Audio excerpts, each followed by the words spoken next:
Buenas noches, América. El Papa Francisco impartió hoy viernes una histórica bendición Urbi et Orbi a la ciudad y al mundo desde una plaza de San Pedro del Vaticano totalmente vacía como consecuencia de la emergencia del coronavirus. Bajo una lluvia incesante, Jorge Bergoglio regaló a los fieles católicos del mundo una ceremonia inédita, una homilía y una bendición posterior que los creyentes tuvieron que seguir a través de los medios de comunicación. NTN la transmitió en vivo. La bendición Urbi et Orbi se imparte habitualmente en 3 ocasiones: cuando el Papa es elegido sucesor de Pedro, el día de Navidad y el de Pascua de Resurrección, pero también se puede ofrecer en ocasiones muy puntuales como la que ahora afecta al mundo. El gesto y las palabras del Papa son sin duda un mensaje de esperanza y acompañamiento en estos tiempos difíciles que reconfortan el alma de católicos y no católicos y que se une al mensaje de otros líderes espirituales del mundo. El Papa se muestra cercano para animar a cuidar el espíritu de los fieles, pero el cuerpo lo debemos cuidar cada uno de nosotros, creyentes y no creyentes, con un comportamiento responsable. La bendición católica del Papa no libra a nadie de cumplir con las normas que conocemos: confinamiento, distancia social, higiene de manos y todas las que gobiernos y autoridades sanitarias nos han recordado hasta la saciedad. Hay que cuidar el cuerpo tanto como el alma. No lo olvidemos. Son las 7 en Ciudad de México, las 8 en Bogotá y Quito, las 9 en la costa este de Estados Unidos y las 10 en Montevideo, Buenos Aires y Santiago. Y esto es Cuestión de Poder. Bienvenidos. Hoy en el programa, Trump sube su popularidad en tiempos de COVID-19. Crece el número de estadounidenses que cree que está tomando las medidas adecuadas. Lo conversamos con el profesor Eduardo Gamarra. La pandemia por coronavirus está dando un respiro al planeta. Regiones y ciudades del mundo recuperan aire puro y aguas más limpias. ¿Hasta cuándo? Conversamos con el investigador de la sociedad National Geographic, Enric Sala. Y este 2020 es año de censo en Estados Unidos. ¿Cómo le afecta la pandemia al proceso de recogida de datos? Nos responde Erika Baker Medina desde la oficina del censo. Victory is winning for our country. Hoy comienza un cambio de régimen político. Desde nuestros estudios en Washington, la opinión, el análisis y las voces que nos ayudan a comprender nuestro mundo. Es cuestión de querer, es cuestión de poder. Comenzamos y lo hacemos con una mirada a la política estadounidense. Algunos de ustedes han visto en los últimos días las constantes ruedas de prensa del equipo de trabajo que la administración Trump tiene conformado, que lidera el vicepresidente, con expertos en salud pública para hacer frente a la pandemia del coronavirus en Estados Unidos. Un equipo de trabajo que casi diariamente ofrece respuestas a los pocos periodistas que hoy forman parte de ese pool de medios que toman esa información para trasladarla al público estadounidense. El presidente Donald Trump ha aprovechado esa oportunidad para liderar también esas ruedas de prensa. Valga aquí una acotación como periodista. Noten que esta administración había dejado de usar esa sala de prensa. El presidente no lo consideraba necesario y se están haciendo más ruedas de prensa en los últimos días que casi me atrevería a decir en el último año. Pero en cualquier caso, bien, porque comunican y los ciudadanos tienen esa información de su gobierno. En particular, los ciudadanos están viendo de manera muy positiva cómo está liderando el presidente Trump la pandemia del coronavirus. A pesar de las críticas que recibe, las encuestas muestran cómo ha subido en popularidad y ha alcanzado el nivel más alto de toda su presidencia. Lo que algunos desde la oposición decían, esto puede ser una oportunidad para acabar con la reelección del presidente Trump. A Trump le va bien. Saludamos en Miami, en Florida, al profesor Eduardo Gamarra. Es un experto en política y al mismo tiempo, además de ser profesor en la Universidad Internacional de Florida, es director de Integrated Communications and Research. Profesor Gamarra, un gusto tenerle con nosotros hoy en Cuestión de Poder. Bienvenido, buenas noches. Buenas noches, igualmente, Gustavo. ¿Por qué cree que están subiendo esas encuestas cuando nos encontramos en una situación dramática en la que el presidente a veces toma decisiones que no están avaladas por su entorno científico y que vienen acompañadas de un panorama difícil, por no decir desolador, en algunos lugares, como Nueva York, como California, o en las últimas horas, como en Luisiana, en Nueva Orleans, donde crece el número de contagiados, incluso de muertes. ¿Qué hace que el presidente suba en las encuestas? Bueno, acá yo creo que hay dos fenómenos interesantes, ¿no? Primero, las críticas que se le hicieron al presidente por haber francamente respondido tarde, ¿no? O por lo menos haber anunciado una política en el contexto del coronavirus. Pero lo que ha hecho el presidente, particularmente en las últimas 2 semanas, es notable. Primero, el hecho de que tiene conferencias de prensa todos los días, como tú bien señalaste, él había estado ausente de las conferencias de prensa. Y segundo, y más importante, creo que tiene que ver con un fenómeno que la ciencia política ha estudiado mucho, que en inglés se llama el síndrome del rally around the flag, es decir, cuando hay una crisis externa de cualquier tipo, generalmente una guerra externa, generalmente la población apoya a su líder. En este caso, esta es una amenaza real y en nuestro territorio, y parece ser que el norteamericano, independientemente de su, digamos, de su etnia, de su color o de su origen nacional, parece en general apoyar al presidente. ¿Cuán importante es que el presidente esté rodeado de figuras como el especialista que lidera el Centro de Lucha contra Infecciones del Centro de Prevención de Enfermedades en Estados Unidos, el doctor Fauci? Bueno, es absolutamente importante porque en gran medida, pues, este es un tema tan complicado, tan técnico, tan científico, que es y debe ser solo básicamente del dominio de los científicos. Es más, la crítica que se le hace, que es persistente al presidente, es que contradice a los científicos, contradice a los médicos, e inclusive impulsa sus propias, ¿cómo diría?, sus propias inclinaciones. Por ejemplo, el gran debate sobre si se debería anunciar de manera más temprana, si se debería levantar, ¿no?, la cuarentena de manera más temprana, a lo que la mayoría de los científicos están recomendando. O sea que, si bien parece estar escuchando a los médicos, ese juego que tiene con los médicos parece también divertir al norteamericano en el contexto en el que nos encontramos.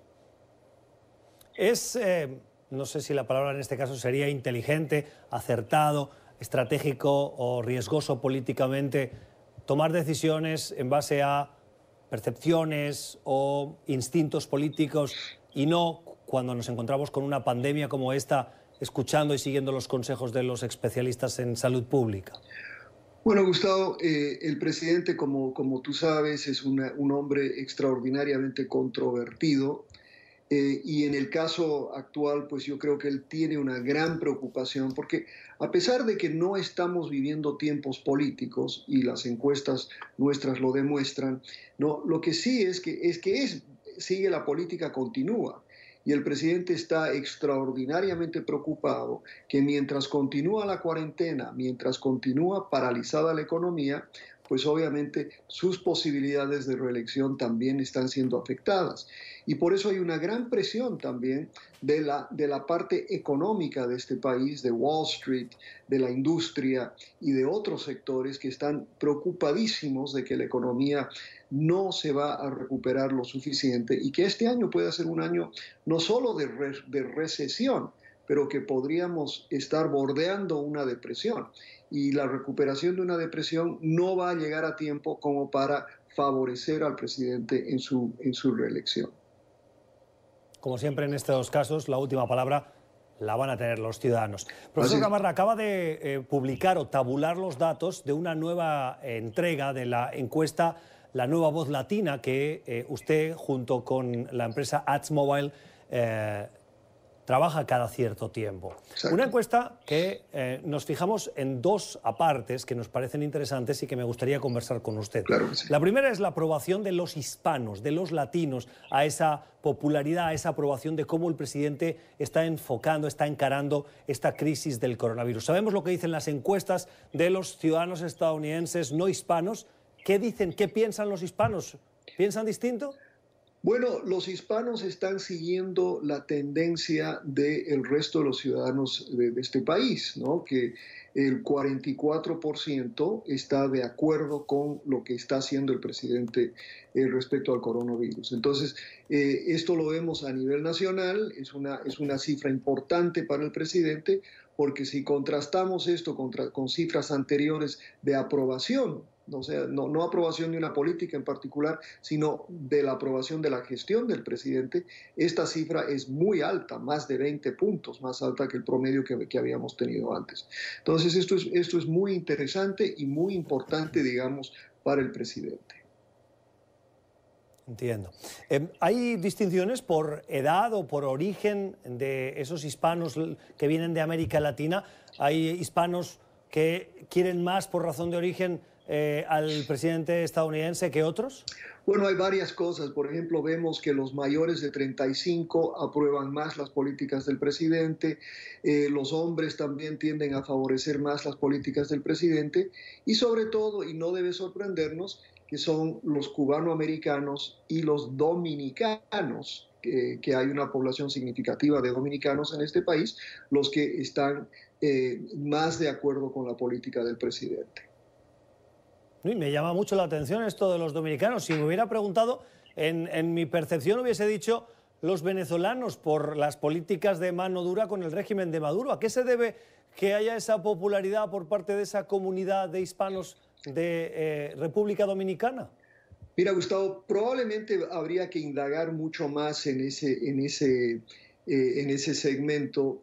Mi propia investigación sobre dominicanos me dice algo muy interesante, que hay ciertas coincidencias entre dominicanos y el presidente Trump que mucha gente no se da cuenta. Coincidencias, por ejemplo, con política migratoria. A pesar de que una buena proporción de los dominicanos, pues obviamente son inmigrantes, ¿no? Ellos tienen su propio problema fronterizo en República Dominicana. Con Haití. Con Haití, que ha hecho inclusive que propuestas como, por ejemplo, construir un muro entre República Dominicana y Haití no sean vistos, o sea, no se rechaza tanto la noción del muro acá con México en este segmento de la población hispana de los Estados Unidos. Me imagino que va por ahí, ¿no? Pero también está... Qué interesante. Exacto. Pero claro, estos son pantallazos, necesitamos investigar mucho más en profundidad cada uno de estos segmentos. Sí, pero visto y escuchado desde fuera, me parece que tiene bastante sentido. Le quiero preguntar por otra parte de la encuesta que también es interesante. Estamos, aunque no lo parezca, en plena campaña de primarias. Es cierto que Joe Biden, el ex vicepresidente, tiene todas las de ganar, pero en los últimos días el COVID lo ha hecho casi desaparecer. Está intentando algunos vídeos a través de las redes sociales para figurar, ha lanzado algunas críticas al presidente, pero no sé si usted coincidirá conmigo, no está siendo muy exitoso. Antes de entrar en esa estrategia de Biden, le pregunto, los hispanos hoy, cuando ven esa carrera de primarias entre Biden y Sanders, ¿a quién quieren más? Bueno, la tendencia sigue siendo hacia Biden, pero sorprendentemente en esta última encuesta que hemos hecho, no se ve digamos, una masiva, una transmisión masiva del voto hacia Biden, sino hay una diferencia de 10 puntos.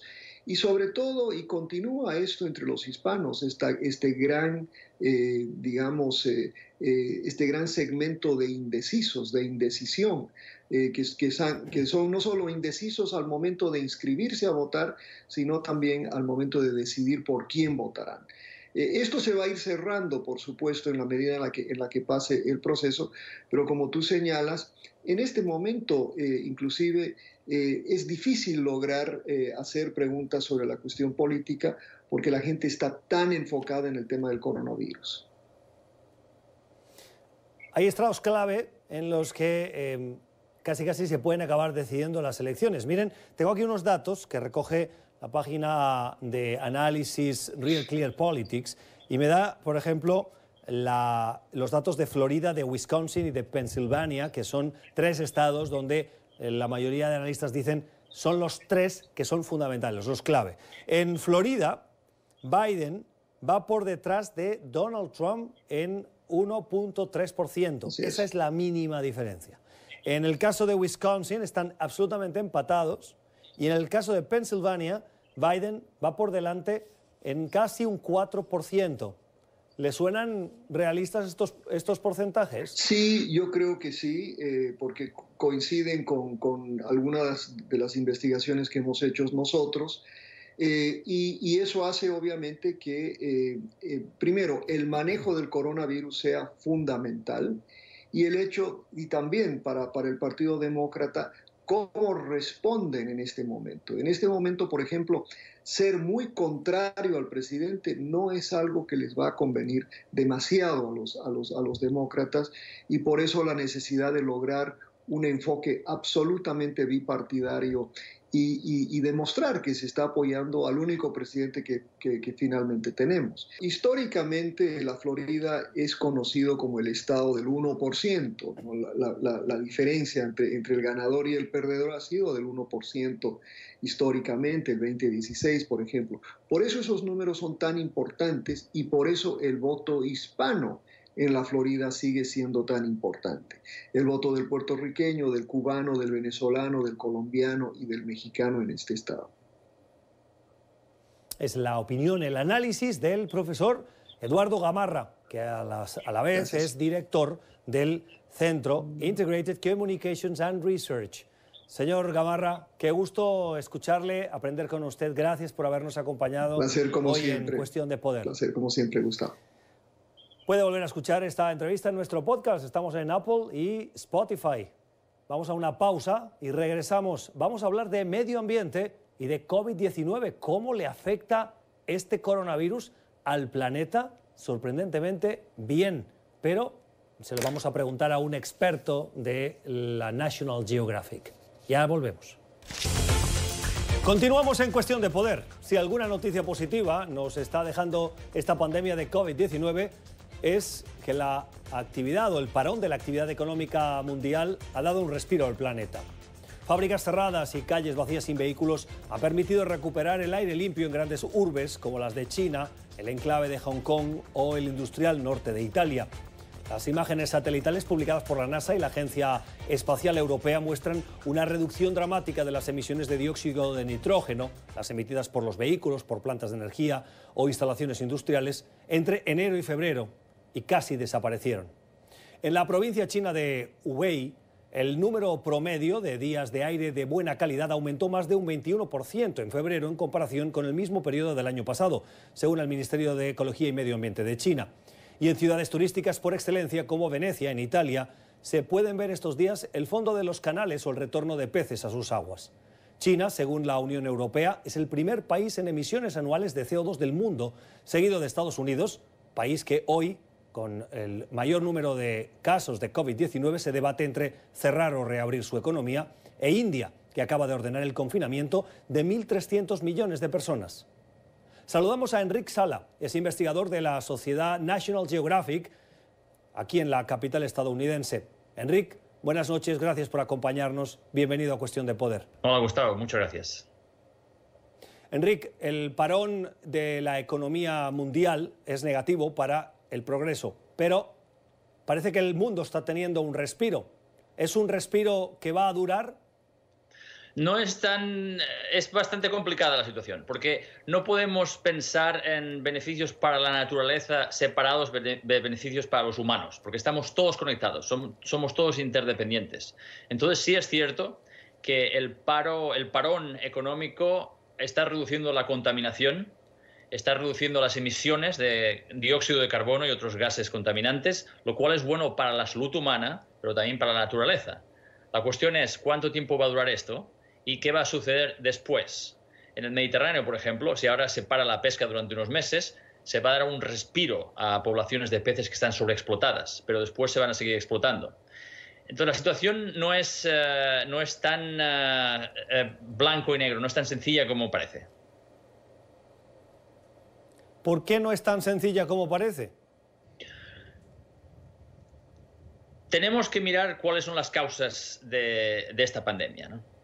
Ahora tenemos que enfocarnos en responder a la pandemia para prevenir en primer lugar, para prevenir más muertes humanas. Y después, ver cómo reducimos los efectos económicos. Y aquí es donde está todo liado. La causa de esta pandemia es la transmisión de una enfermedad de animales salvajes, aparentemente en un mercado en China, a humanos. Pero esta no es la primera vez que esto ocurre. También los murciélagos en el pasado han transmitido Ebola y SARS a humanos. Gorilas también han transmitido Ebola. Los chimpancés son el origen del virus del SIDA. Pero también de la manera como cultivamos, como crecemos el ganado, tiene muchos problemas. Granjas en condiciones pésimas, granjas de cerdo, también causaron la gripe porcina, con consecuencias también devastadoras, no solamente para el ganado, pero también potencialmente para los humanos. Entonces, es nuestra relación con la naturaleza que está rota. Ese es el problema. Estamos explotando el planeta de una manera que nunca hemos visto antes. Tenemos a 1 millón de especies casi en riesgo de extinción en las próximas décadas.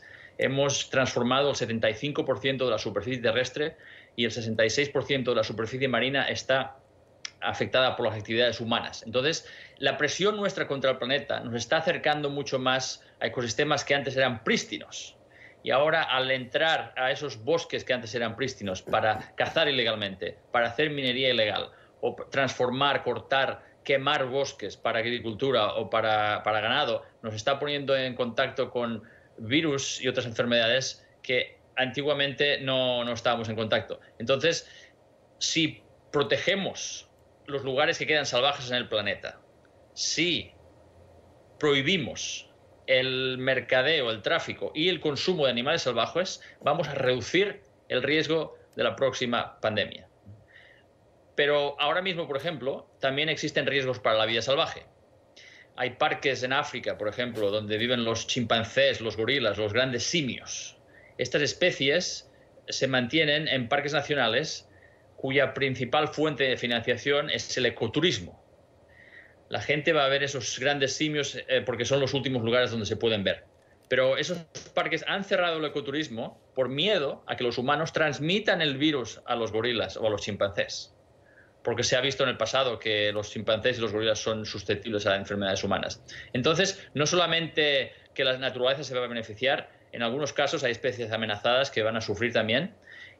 Y si no se pesca en algunos lugares en el mundo ahora mismo, las poblaciones de peces se van a beneficiar, pero las comunidades humanas que viven de vender esos peces van a tener consecuencias también económicas a corto plazo. Entonces, a pesar de que la contaminación y la explotación va a pararse o se va a reducir durante meses, esos efectos puede ser que no sean tan duraderos como pensamos. Enrique, usted mencionaba otras pandemias que hemos visto, otras amenazas a la salud humana, como el ébola, como la gripe porcina, o la peste porcina, perdón, la gripe aviar.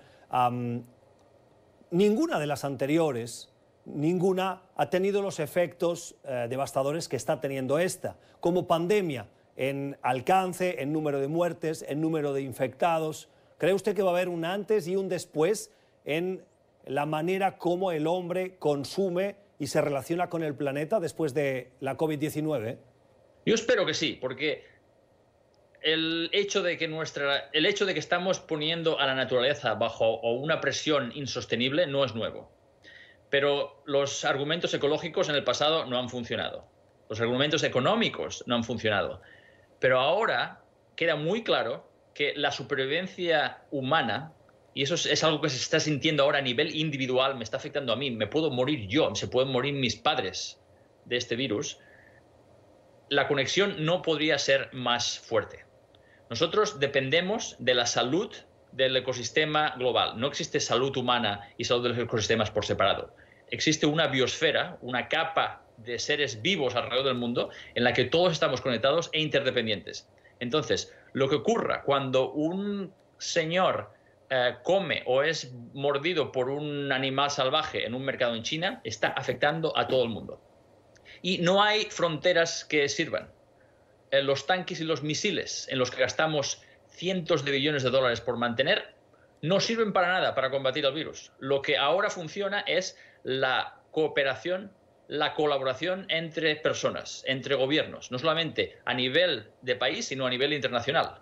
Y yo espero que esta pandemia, que es una crisis que no hemos visto durante tu vida o la mía, Gustavo, que esta pandemia nos haga reaccionar, nos haga ver una vez y por todas que no podemos seguir explotando a la naturaleza de la manera como lo estamos haciendo. No podemos seguir pretendiendo que el progreso económico, el crecimiento económico a todo coste es un futuro viable para la humanidad. Sabemos, la investigación científica, hay muchos estudios que nos demuestran que mientras más biodiversidad haya, mientras más diversidad de especies haya en los ecosistemas, esos ecosistemas son capaces de diluir el riesgo de contaminar a humanos. Si esos ecosistemas salvajes los protegemos, si prohibimos el tráfico de esas especies amenazadas que son la fuente de esos virus, reduciremos el riesgo, incluso podríamos eliminar el riesgo de próximas pandemias, porque esta es como el gran terremoto de San Francisco que todo el mundo está esperando, ¿no? Está ocurrido ya, pero no es la última pandemia si seguimos actuando como hasta ahora. Escuchándole pensaba que los gobiernos estos días están enfocados en la actividad económica, en la necesidad, en palabras, por ejemplo, del presidente Trump, pero también de otros líderes del mundo, de reabrir la economía, de ofrecer a los ciudadanos oportunidades económicas para poder comprar, pagar facturas, alimentar a la familia, sobrevivir, salir adelante. Están enfocados en la economía. ¿Cree usted que esos gobiernos están siendo sensibles y se dan cuenta de este mensaje de la necesidad de coordinarse y tomar medidas en la línea que usted nos comenta de cómo interactuamos con el planeta? Si la Unión Europea está planteándose la necesidad de que el estímulo económico para responder a la crisis a corto plazo sea un estímulo económico verde, que se adelante e intente reducir casos como este en el futuro. Yo creo que esta es una visión, la visión de a corto término es miópica. Por supuesto, ahora debemos atender a la gente que está enferma. Debemos evitar más muertes. Y después debemos asegurarnos que estas consecuencias del parón económico no afecten a los más necesitados, a la gente que va a perder su trabajo. Esto es en lo que debemos enfocarnos ahora. A corto término está muy clara cuál es la prioridad. Pero a largo término, yo creo que sería casi suicida no invertir en la póliza de seguros más efectiva que tenemos, que es un medio ambiente saludable. Por ejemplo, hoy en día el mundo gasta menos en conservación de la naturaleza que lo que gastamos en consumir helados. Si pensamos en las consecuencias económicas, en los costos económicos de esta pandemia, estamos hablando de trillones de dólares con T.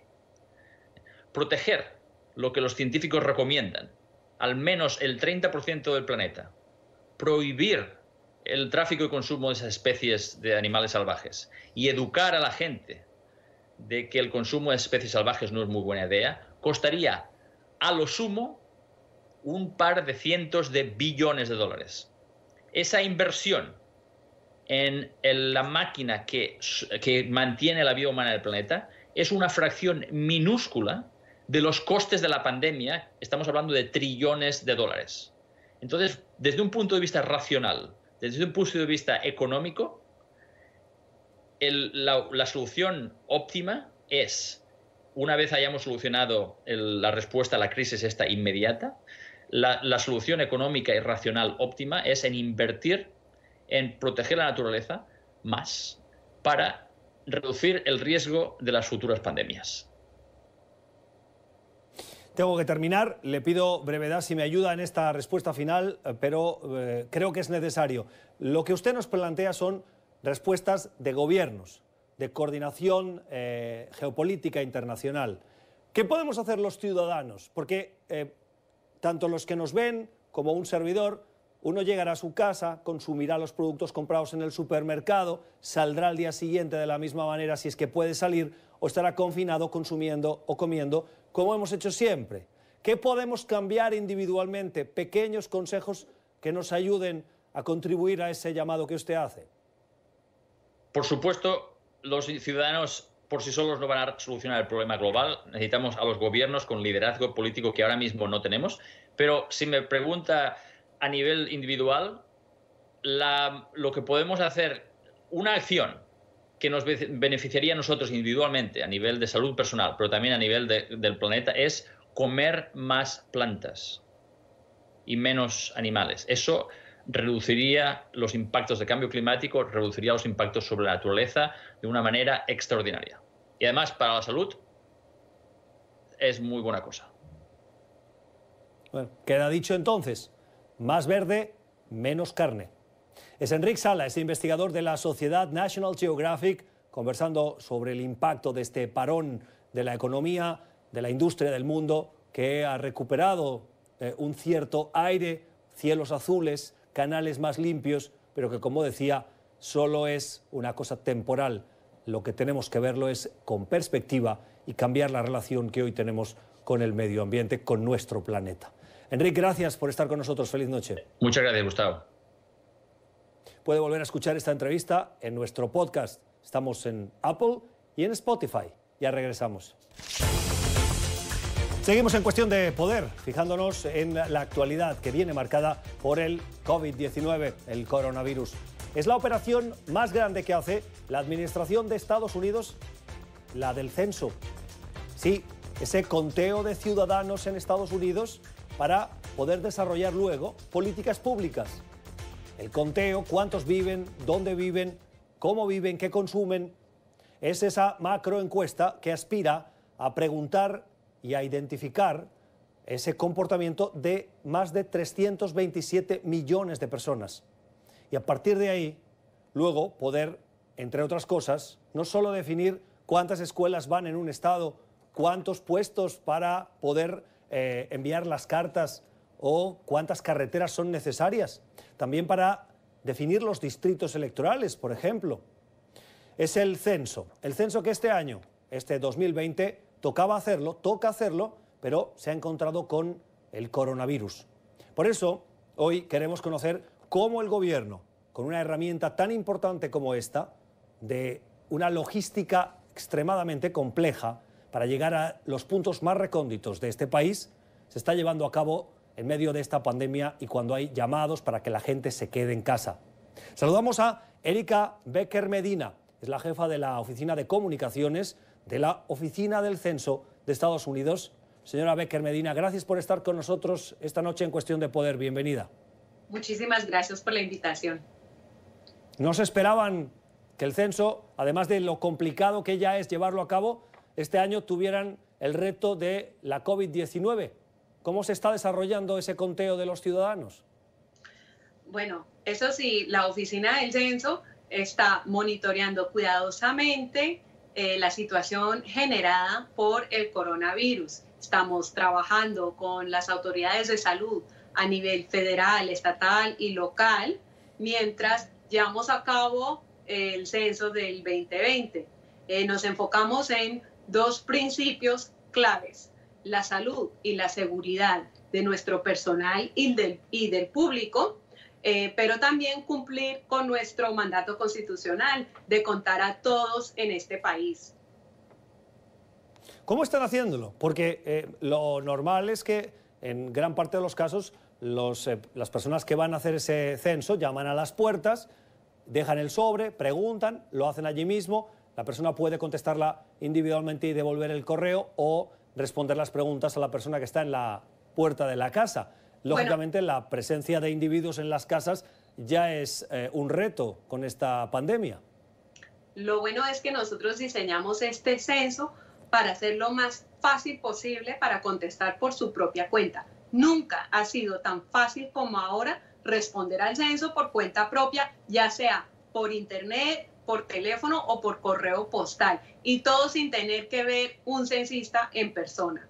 Entonces, pueden responder ahora, es decir, ya la mayoría de los hogares, más o menos un 95%, han recibido la invitación inicial de la Oficina del Censo y ya pueden responder en el 2020census.gov//ES si quieren ver todo en español.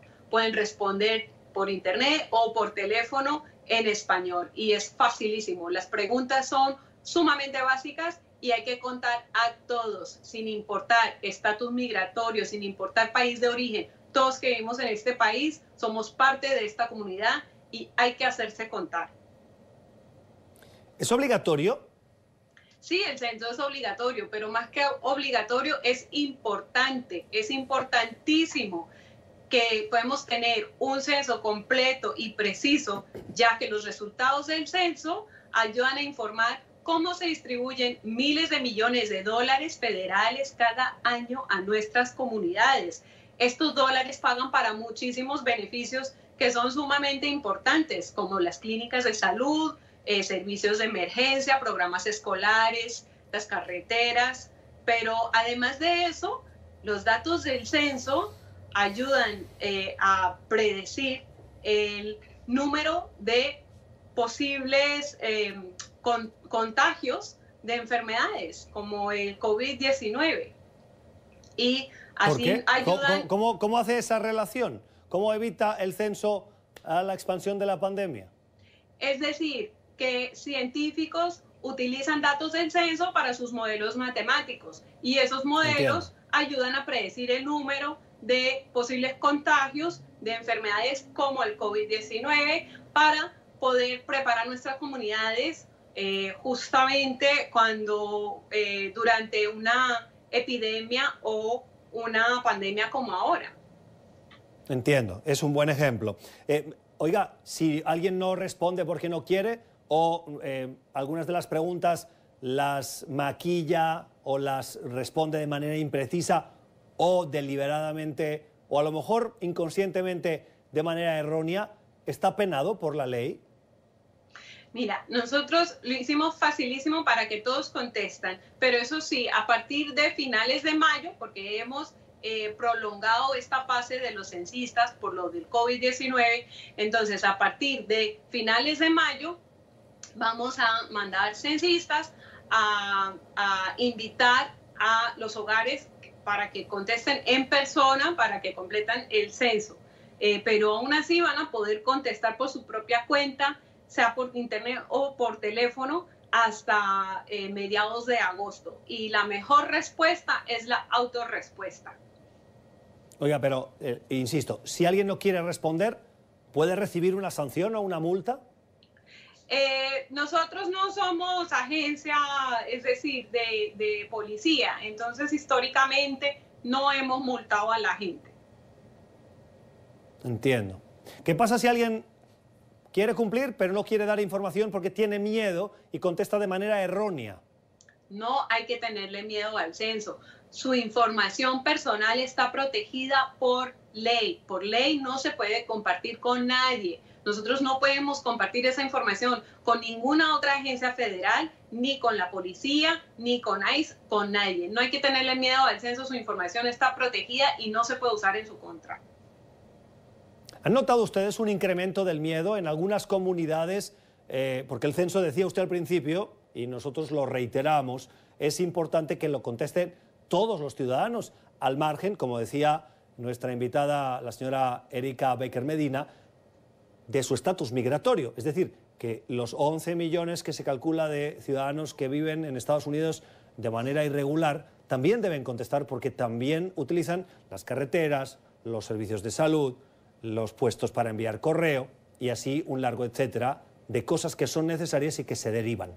Le quería preguntar si ha notado usted un incremento este año, debido a las políticas migratorias de esta administración, de ese miedo que sabemos que existe, pero que se está derivando, le pregunto, ya en una negativa a responder. Bueno, nosotros realizamos una investigación bastante amplia, justamente para informar nuestra campaña de comunicaciones. Y por eso nuestra publicidad incluye muchos mensajes de por qué la información es confidencial y por qué se protege por ley. Y por eso es que le estamos acordando a todos, todos que viven en este país, que no hay que tenerle miedo al censo y que su información personal está protegida por ley. No se puede compartir con nadie ni se puede usar en su contra. Yeah. Puerto Rico es un territorio libre asociado a Estados Unidos. ¿También forma parte de ese censo?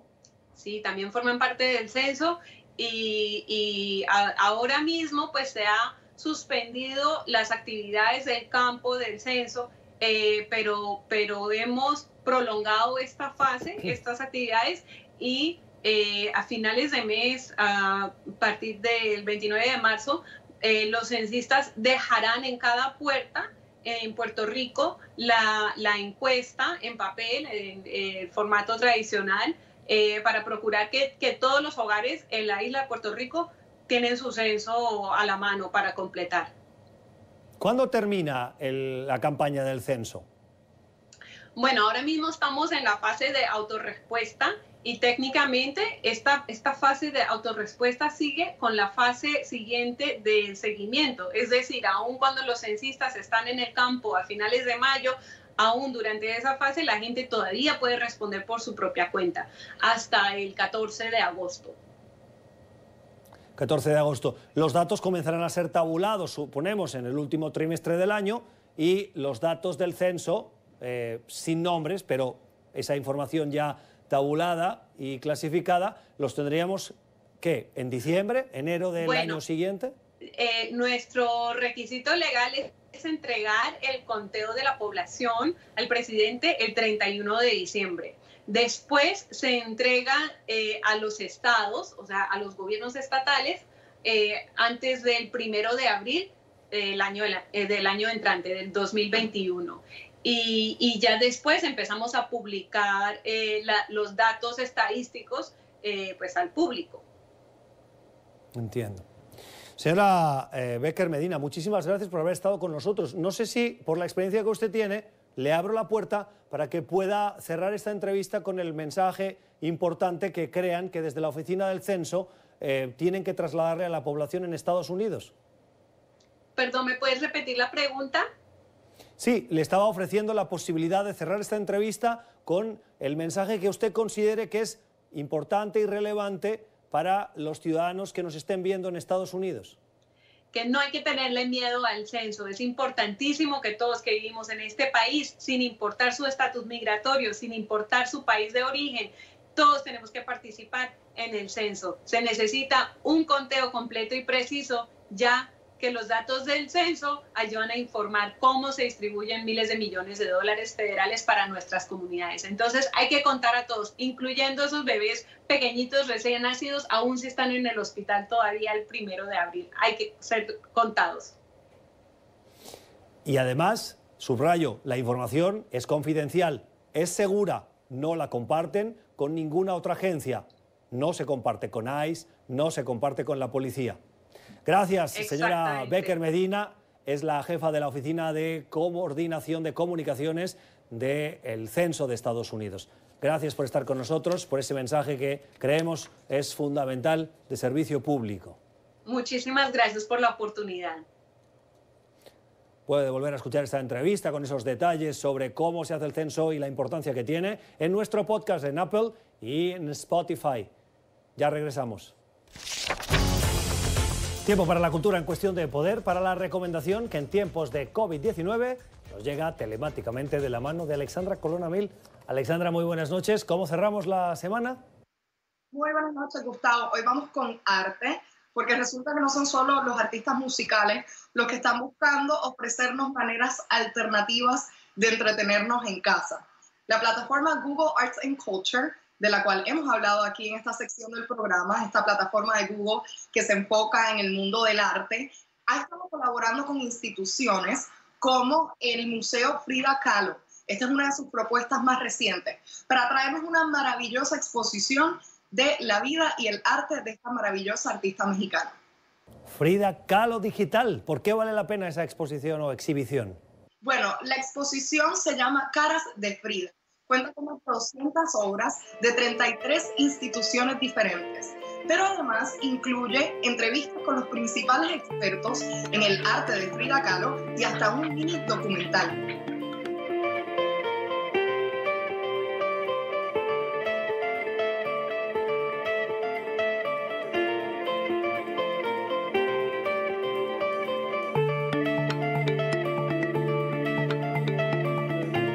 Frida Kahlo, de la mano de Google, para aprovechar estos días de confinamiento con la COVID-19 acechando.